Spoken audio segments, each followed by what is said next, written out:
On this episode of the Back Straight Boys, we're going to be talking about the newly selected GB team. We're going to be talking about the Diamond League that's just happened, and we've got some special interviews. Right, straight into it. GB team selected this week for the World Champs in Beijing. Every year they select the team, and every year we're outraged. Yeah. It's not that much to be upset about this Right, year. okay. The only real issues I think are some inconsistencies. Yeah. So there's no one that anyone that I've heard who's particularly outraged is in, or particularly outraged is out. Yep. It's more the idea that some people are in and some people are out, and there doesn't really make sense between the two. There doesn't seem much difference as to why one people would have been chosen and others not. Anyone in particular that stands out that's been left out? For me, the major person who's been left out is Andy Vernon. Yeah, okay. Now, so 10,000, I don't think there was an official trial. No, but it was a Highgate 10k. Yeah, but not everybody did it, and we know not everybody did it. Yeah. He's run 27:42 this year, which Yep. is for a British athlete is a really good time. It's A standard. He's ranked 22nd in the people who could potentially go to Beijing. He's run slightly inconsistently since, but he ran 7:51 3,000 last weekend. Yep. So he's not in bad form. Well, you can't base a 10,000 minutes off 3,000. No, but at least he's running and he's fit and he Yeah. doesn't seem to be injured. So I don't know. And he was tweeting that morning saying, "Oh, I'm got my fingers crossed." Yeah, looking forward to the. Yeah. So, but when you've run 27:42, which is way up there on the British all-time list, I just wonder. There's a lot of. So as I was saying, is there something else going on here that we don't know about that we might know about? He has had a reputation for some spats, within the team. Yep. So you wonder whether, for team harmony or something, there's something to do with that. Especially he's had one with one of the biggest names in the team. In but his own event. I There's can't. other things that happen as well, and the sprinters that happens quite a Well, lot. I was going to say. I mean, if you're going to pick Richard Kilty, who's Yeah. had a few issues of his own. James Deserly Yeah, as well. they've had issues with other team members. So I can't believe that's anything to do with it, really. It'd be very weird if they did choose people on the basis of if they get on with other team members. Yeah. But that's, for me, is the biggest There's biggest also omission. some things like Lenny Waite in the steeplechase, who has got she won the trial, she's got 1A, she missed the second A by 1 second. Right. If she'd got that second A, she was 1 second quicker, she would have automatically been in the team. They couldn't have kept her out. Yeah. But she's been kept out for no apparent reason. It feels strange. We're not strong in the women's steeplechase. Yeah. So when you've got someone who has won the trials and has got the qualifying, just as far as anything else, just to keep encouraging her, Yeah. you would think you put her on the plane. But there's And other also- people who've been selected with just with one. Yes, Yeah, absolutely. yeah. Yeah, absolutely. And there are gaps in that team as well. There Yeah. are spaces that you look at there and you go, hang on a minute, Yeah. 400 of space. Martin Another Rooney. one I should say that I think is really doesn't really make a lot of sense is the women's 100 hurdles, where Okay. Sarita Solomon isn't chosen. She. At the anniversary games, we'll come to it later, but at the anniversary games, she had her hurdle knocked over by Lolo Jones. Yeah. So who knows what she would have run? She Yeah. got an indoor medal. She has run PB's outdoors this year. There's a space going. Yeah. You wonder why they wouldn't have filled it. Now, Lucy Hatton also has the qualifying, etc. But as far as I know, Lucy Hatton's injured. So Yeah. it would seem obvious that Sarita should And have that place. the other place that I feel is a bit of a mess is in the women's sprints. Oh, okay. Total mess. Which is, I mean, it's no one's fault, but there's only one person going in the 100. Right. But because Dina doesn't want to do the 100, so that's fair enough. But by choosing the 200, which is absolutely her right, Yep. she can choose whatever she wants to do as far as I'm concerned, it means that we don't get Jody in the 200 Yep. because Margaret, it's all getting complicated now, Margaret won the trials, Yep. Bianca was second at the trials, they've both got multiple A standards, although the A standard I think is quite low. But so they get selected, so there's no Jodie in any sprints. Right. Margaret potentially could have done the 400, which she's also qualified for. Yeah, that's true. We've only chosen 2 people in the 400, or we can actually have 4 because Christine is the reigning champion. Yeah. So there's a gap. Seven hasn't been. Seren hasn't been given an individual slot. She may be. But She's in the relay, so potentially she could still be put in. But it just seems we have got enough people to fill all 9, in fact 10 of those spots. Yeah. And we've only got what 1, 2, 3. We've got 5. 5 Yeah. filled. That's a mess. Is there anyone else in here that you kind of seen and you think, wow, I'm happy that person's in that team right now? I'm That you really, didn't expect. really pleased to say Carl Langford. Who's our new favourite person? So I got called out. I say he run 146, run 145, but he's proved us wrong there, or me wrong there anyway, and really happy for him. Great young talent. we'll talk about him later though at the anniversary Okay, games. yeah. The other person who's not in the team at the moment, but I think potentially could be in the team, is David Omoregi, Yeah. because he hasn't got the A standard.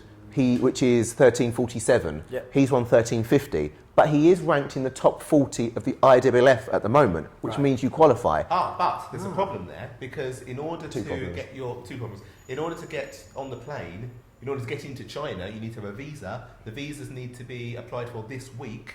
and we won't know for a couple of weeks whether he's actually made that spot or not. Whether he's in and also, this is the problem with the whole... Apply for your own visas then. Andy Vernon, apply for your own visa. But this isn't the other issue, is all this thing about people, if you've done a junior or age group championship, you're not automatically allowed to go. You had to put in, you had to register with UK Athletics to get dispensation before. Some people did that, some people didn't. Right. So the people that didn't, which...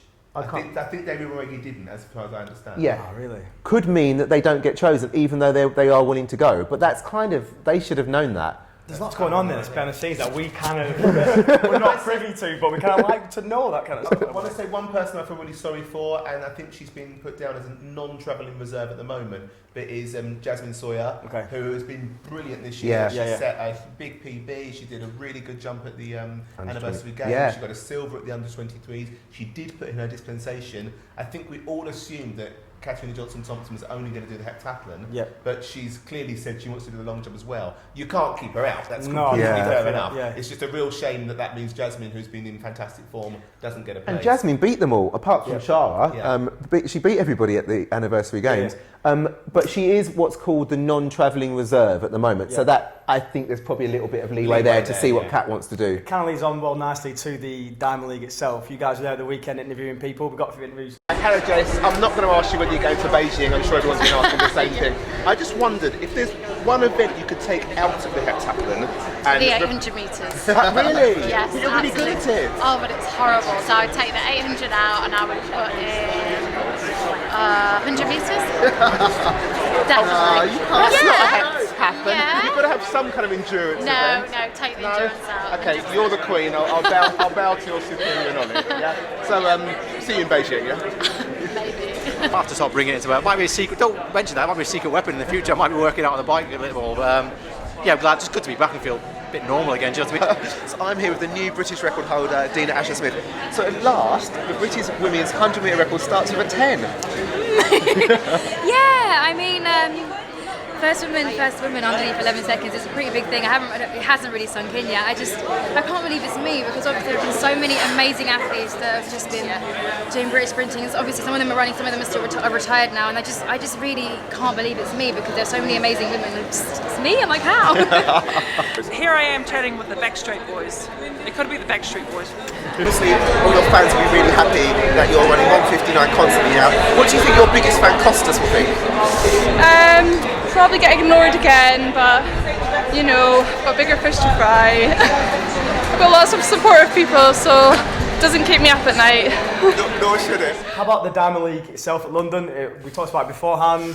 The occasion itself, you guys are both there. The thing about the Diamond League, they played a blinder, getting Usain Bolt, and they got Mo, and they got Greg. The London Diamond. This is British Athletics pulled a blinder, not Diamond. This is British Athletics pulled a blinder. Pulled a blinder, yes, by getting those big names there. Yeah. The crowds were actually really decent. Yeah. And the Friday night, the weather was... atrocious. But it didn't really matter, to be honest. We were inside. We were inside, yeah. But I just mean that the crowd and the excitement and the performances were good. Yeah. The problem with the Diamond League itself, it's the only Diamond League that's set over 2 days, which means it's really diluted. Okay. And some of those fields were not Diamond League fields. The women's 5,000. What even was the point of it, you know? But to be fair, it was a really good race. A really good race. But there was only 2 women who've ever run below 15 minutes. Yeah. I mean, that's not a Diamond League level. And I know there's rules about Diamond League. You have to have a certain amount of people. So they must have crowbarred it in the back, but it was a really poor. Next time, whack them both in the same. Well, you can't. Next time. Apparently, and I've been told this. I wouldn't don't take my word for it entirely, but I think it's something to do with the BBC contract,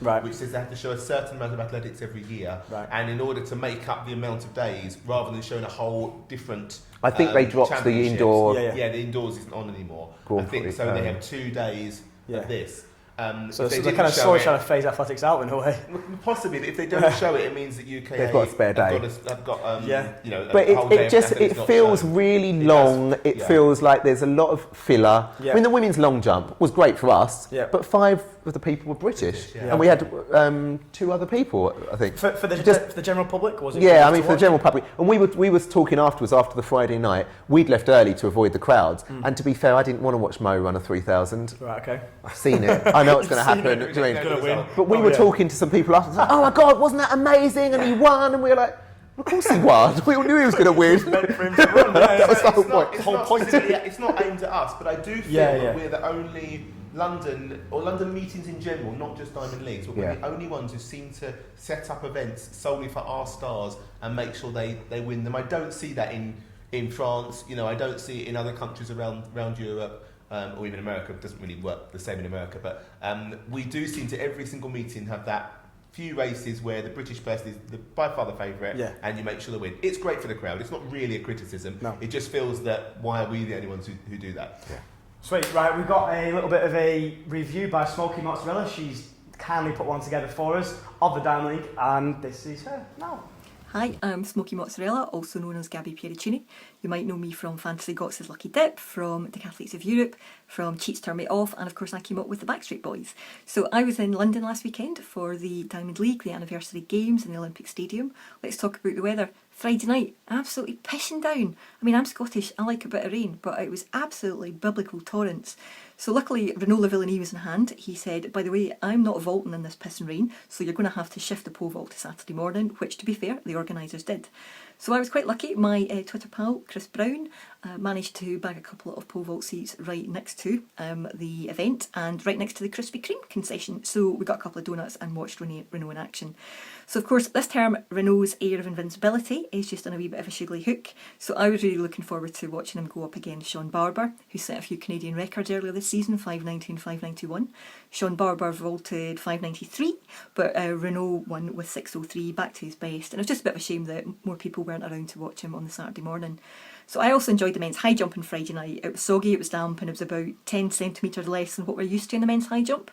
Barshim was just a wee bit below par, as has been the case this season. So the two Italians, Gianmarco Tamberi and Marco Fasanotti, stepped up to the game.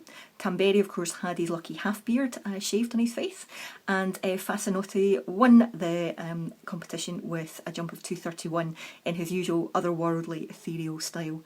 So other highlights for me, Queen Val, always a privilege to watch her in action, even if she's a wee bit below par.